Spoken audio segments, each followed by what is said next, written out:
Persona 5 is probably the most overrated game of all time. Really, nigga? The very reason I was even motivated to purchase this game in the first place was the resounding endorsement this game got. Not only from the critics, but I've heard nothing but good things from the title from the gaming community. I can't lie, hearing that you secured a high quality 100-hour game was a really great prospect for me personally, especially as a patient gamer. So I can't lie, my expectations were actually a bit high. Now note this, Persona 5 isn't a horrible game. It's actually a game I'd rather call more so on the mediocre side. But the reason I'm so pissed off is that the gaming community as a whole completely seems blind to the game's frailties. In this video we'll discuss all of these issues and more. Let's get into the video.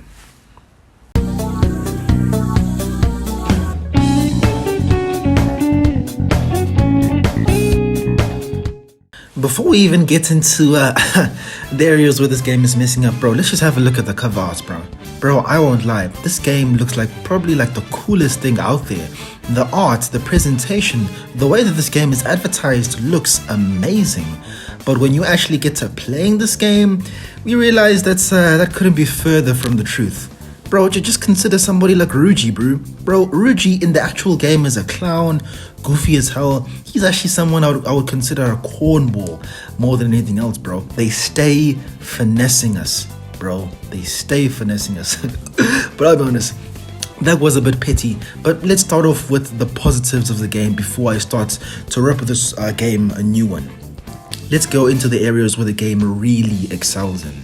Let's start right off with the music. Out of nowhere, all around you is not what you foretold. You never see it coming. You see that my mind is too fast for eyes. You're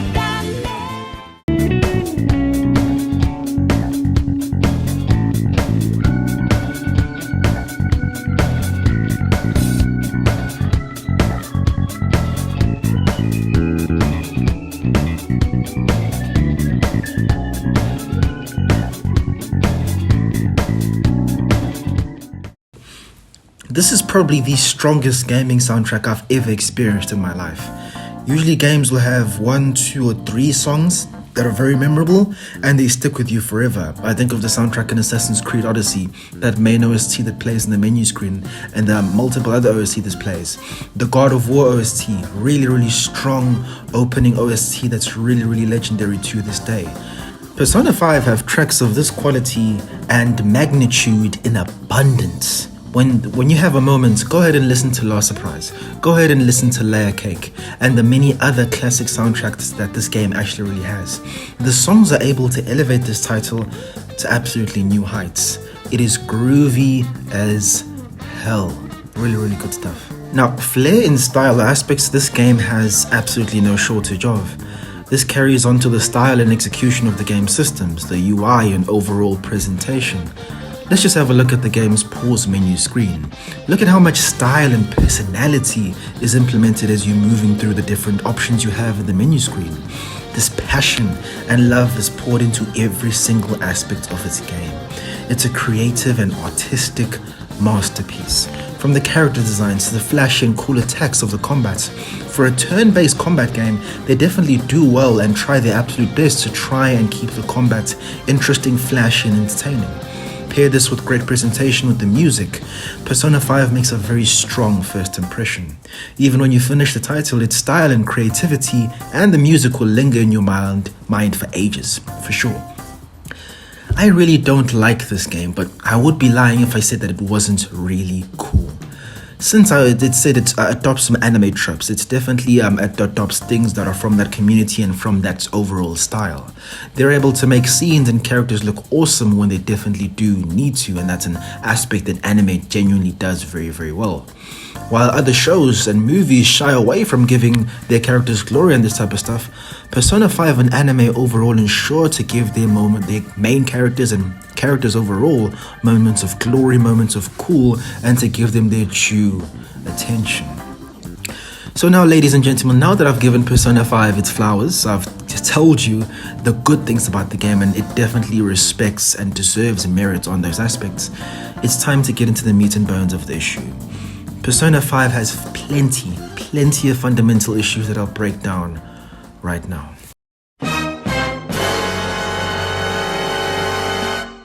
Persona 5 is a narrative-driven game. It's definitely more so a slice-of-life type of thing where you follow the life of a teenager, but how it's handled and executed is definitely essential to the game's success. Unfortunately though, I would have to say that Persona 5 prioritizes style over substance. This is something you've definitely heard before if you've listened or seen any critique on Persona 5 as a whole. Let's go deeper. Persona 5 is a game that adopts the aspects of a teen drama show. This is clear as the game is of course set in high school, many of the characters have a childish or teenage disposition, and this trend continues throughout the entire game. It also adopts many tropes that anime have. If you watch anime, it takes strong elements from teen slice of life anime drama type things with an addition of action through the palace raids and the palace content. I would consider myself an anime connoisseur. I've watched a lot of anime over the years and plenty of different genres, not just shonen, seinen, and all types of stuff over the years. So I'm well acquainted with this form of entertainment overall. I know what the Japanese are capable of from and know what they're able to do from a narrative perspective. The sky is the limit for these guys. So this is actually fine that this is the genre that Persona 5 falls into. I don't mind a more so chilled vibe game with a slice of life. The issue comes though when you input real world issues into the game. You try and make a social statement about it and expect that players and the people interacting with the game to take it seriously, bro? Like, are you serious, man? The two are like oil and water. Serious issues with a child with childish characters, childish execution, people with a childish disposition. Many of these issues could honestly be solved using common sense, some evidence, and a more mature perspective. This falls apart narratively as there is a tone and logic issue. Mature problems require mature solutions. And this is something that anime and other shows don't fall into. They can definitely be more so light-hearted shows, but when things get serious, the tone shifts and we take care of business. The subset of characters are unable to do this though. They lack the capabilities to do so. Now, there are definitely instances where they do well, and the only solution for them to solve the issue was definitely to steal their hearts and to use that power. But there are instances for sure where real-world solutions would have made a whole lot more sense. Now, let's consider the very first target that you face in Persona 5, the big coach, Kamoshida. He was verbally abusive, physically abusive, manipulative to the boys and girls that he interacted with. While stealing his heart is a viable solution, there are definitely better real-world problems and real-world solutions that you could have used to take care of this issue. Why not record him abusing the students? He's done some wild stuff that would see him do actual time. He was a prick that deserved to go to the slammer. He of course eventually confesses after his heart was stolen, but whether that was actually morally correct is absolutely debatable. Can we consider this change of heart genuine if you kind of have to force him to change? Is it really even the right thing to do?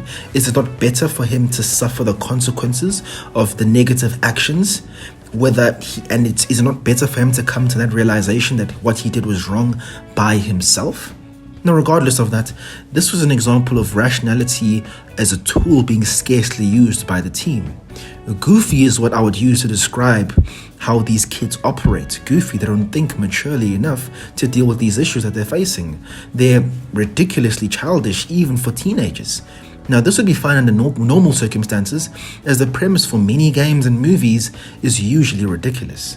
It's usually light-hearted fun, and the villains are usually just comically evil. This changes as the issues in the game are meant to be actually taken seriously. The game clearly makes social statements and morality statements throughout the entire game, yet it fails to properly dissect whether the actions of the squad are morally correct or not. This is the nuance that the game fails to even consider. Okay, maybe you could say you're not convinced. You can maybe argue, I just wanted a game with more mature storytelling, and that I'm incapable of taking something as goofy as this, seriously, he's just a hater, whatever. But all I'm saying is that I can't take something as ridiculous as this seriously, bro. Like, come on. This is what the game tries to do.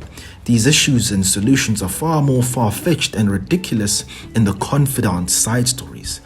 Let's look at an example. the big lad who takes our dear hero in Sojiro, and the coffee shop and Futaba. The game really expected me to take the uncle who's blackmailing him for me to take him seriously? Are you serious, my guy? Bro, get that goofy-ish the hell outta here. Bro, Sojiro, just take this guy to court. You've been paying him consistently for him to keep his mouth shut. Why don't you use that money to go and pay a lawyer and secure custody for Futaba? Clearly a solution that would have worked so much better.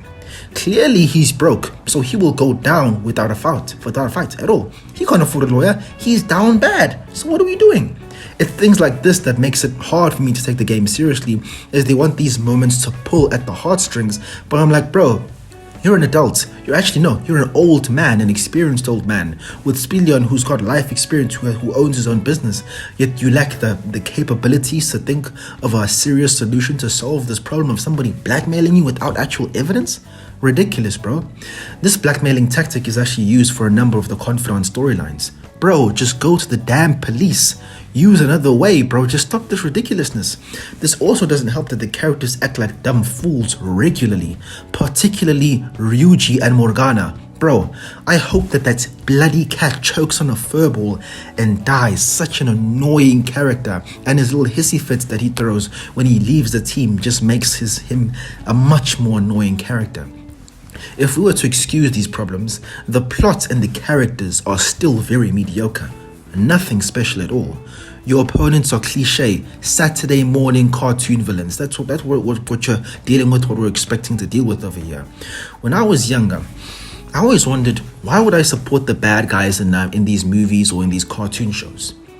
What I realized as I got older was that the reason was bad writing.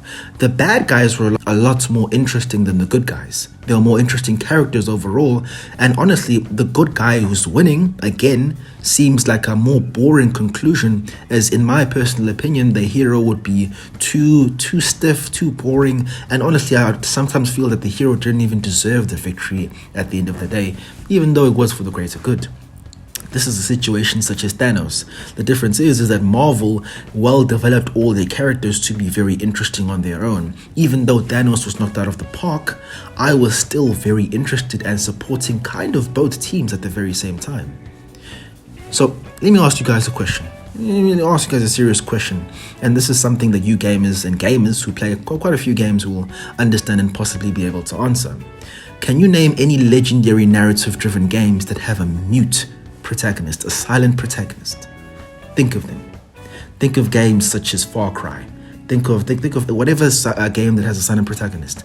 Are they legendary in terms of plot and the narrative experience? That's really not the case. It's rare for that ever to happen. There pretty much really are none. And if you want to make the RPG argument, because in a lot of those cases in those games you make your own character from scratch, you choose dialogue options and your actual character doesn't speak. Firstly, in Persona 5, you cannot create your own character from scratch. Secondly, there isn't any real substantial player choice. The only time you can make choices that actually carry weight or matter is if you want to finish the game early, for example, such as giving up. So that's not really a player choice. You're pretty much giving up and stopping from playing the game. That isn't player choice.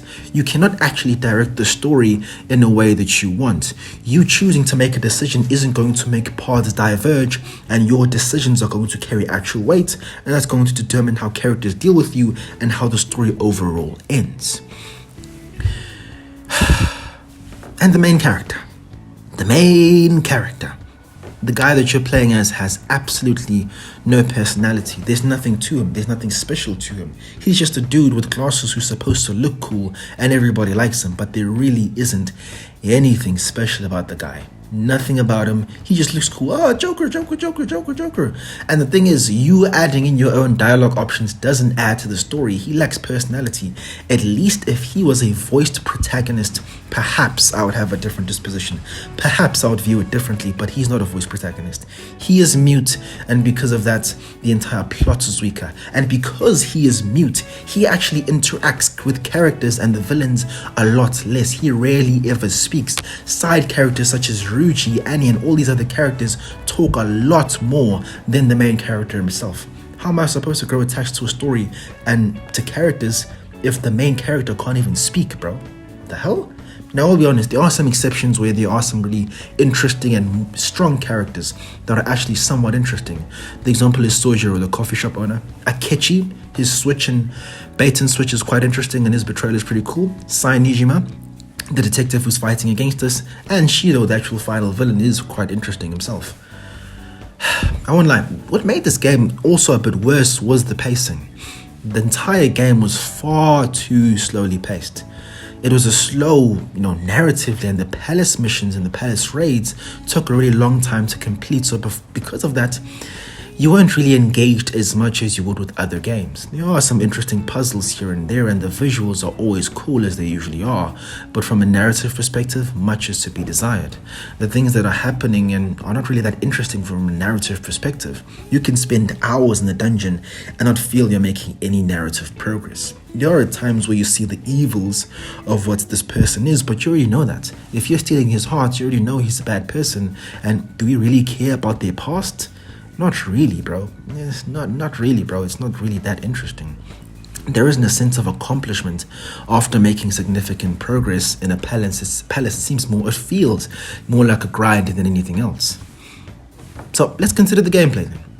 As I mentioned before, to complete the game, you'll have to play for almost about over 100 hours really to really get most of the content completed. This was something that attracted to me in the very first place when I heard about the game, but at the end of the day, it ends up being to the game's detriment. The palaces were far too large and far too long. Most important of all, as you progress through the palace, there is no story or cutscenes to look forward to. And gameplay-wise, bro, let's be honest, you've seen everything the game has to offer in terms of gameplay, combat, and everything else by hour 20. You get some new gimmicks and abilities afterwards, but nothing crazy. You get like maybe an all-out attack, maybe a showtime, maybe more access to weapons and guns and special things like that, but that ain't nothing special, bro. By hour 70, you've had enough. You ending up avoiding combat, use the sprint button a whole lot more, and end up avoiding shadows. Make the game 25 hours and this would be a far better experience. You wouldn't play the game long enough to get tired of the gameplay, and this would greatly increase the pace of the story to maintain the attention of the audience. A huge amount of time is spent you building up your team and adding more characters to the fray as you continue to take down palaces. Bro, there is not a need to have that many characters, bro. You can keep it to a low amount and spend more time developing those characters. Quantity over quality is what they did here. What you need to prioritize is quality. Less is more. Now, I may get slandered for this, but the gameplay is just simply meh. This is my first time purchasing and playing a real turn-based video game that I've spent real time and attention with. I've played some turn-based games with turn-based combat before on PC, whether it was a flash game or whatever cool free game that was available on the internet, but nothing as official or proper or as realized as this. The combat is basic, guys. Let's keep it 1,000. You find your opponent's weakness and you move from there. The most effective tactic is to use characters that do more physical damages. They're the most consistent attackers. Usually you'll come across an enemy that has a resistance or a nullification for whatever status attack that you're going to inhibit. Many of your enemies have the abilities that nullify your attack, so the brethren will go most likely will be Morgiana, Ryuji, Yusuke, and some others, whoever you want to swap out for, because maybe you're more interested in them, but that's usually the roster you're going to be going for, nothing really crazy. I was personally disappointed as I expected the game to require more tactical and strategic engagement. The gameplay ends up being a rinse and repeat of knowing your enemy's weak attribute and exploiting it. As long as you have heals or a healer on your team, you're going to be 1,000. You're going to be good, bro. I don't have that much experience with these turn-based games as I haven't played another one officially. But since there is a normal combat, you have to fill that deficit by making the turn-based combat deep and complex. If I don't really have to use my brain to get the W, I'm not really going to be impressed. So as long as the boy Joker doesn't get shot up, you're going to be pretty much fine as long as you got your heals on deck. And as you continue to play through the game, you'll have an overabundance of healing items. You do not have to worry about that. But what about the bosses? What about the main events? What about when you finally get to the last part of the palaces? I'll be honest with you, bro.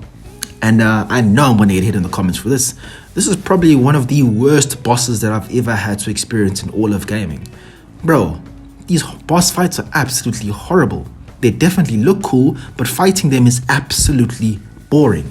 They are damn attack sponges.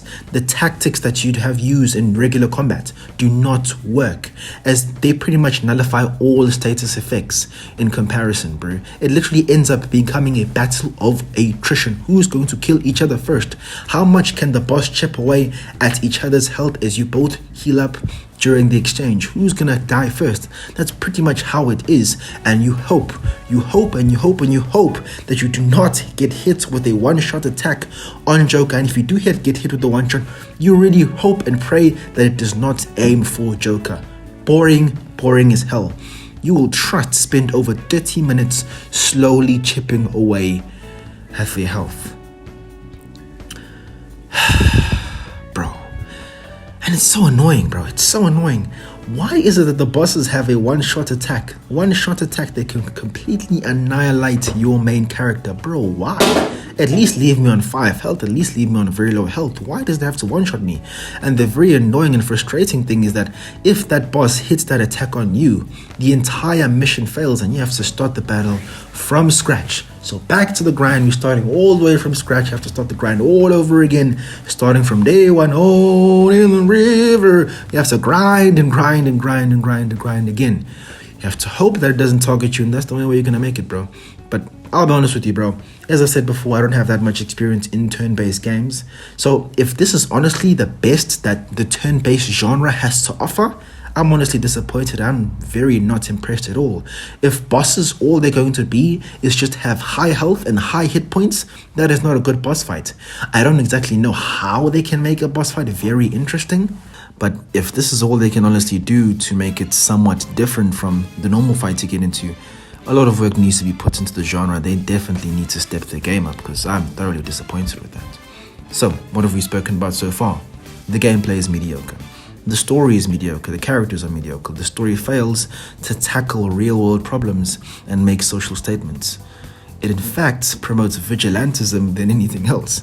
Now, okay, I'm sure you guys in the comments will just argue that I'm just a vocal hater. Everybody loved this game, I'm the one who's bugging. But my points are valid as hell. The rating systems that we use as critics directly relate to its competitors. If we were to compare Persona 5 to other heavy hitters in this space, where does Persona 5 excel? Where are they completely chopping other games? Let's consider games like God of War. Let's consider GTA 5. Let's consider The Witcher 3. Let's consider Spider-Man. Let's consider Ghost of Tsushima. Persona 5 doesn't have better characters. The game definitely doesn't have a stronger narrative experience than any of the games that I've just mentioned. And the game for sure has inferior characters. So where is Persona 5 a masterpiece? In which area is Persona 5 genuinely excelling other than style and in music? Like, come on, bro.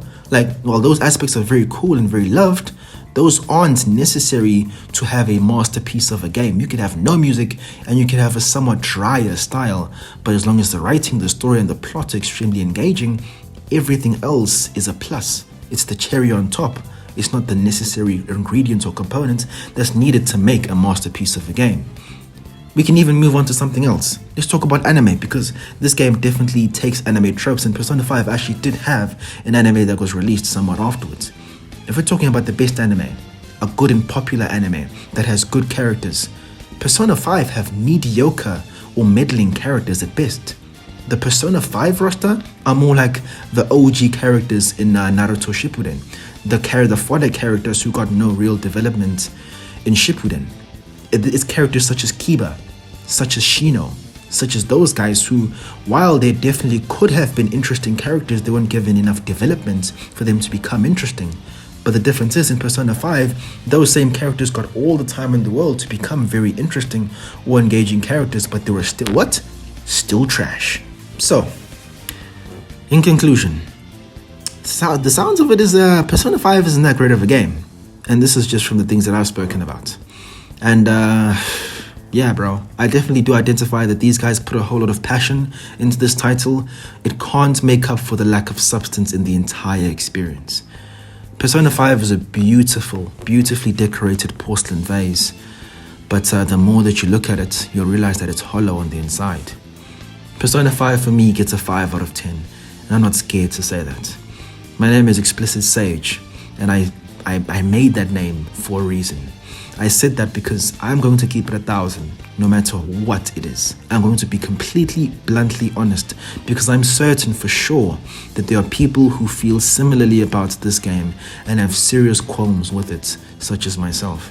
And the last name Sage because I know what I'm talking about. I know what I'm talking about, and you can look to my other videos if you don't believe me. So, tell me your thoughts down there in the comments. Do you agree? Do you disagree? Tell me your thoughts down there. What are your arguments? Do you disagree? Why is Persona 5 a high quality title to you?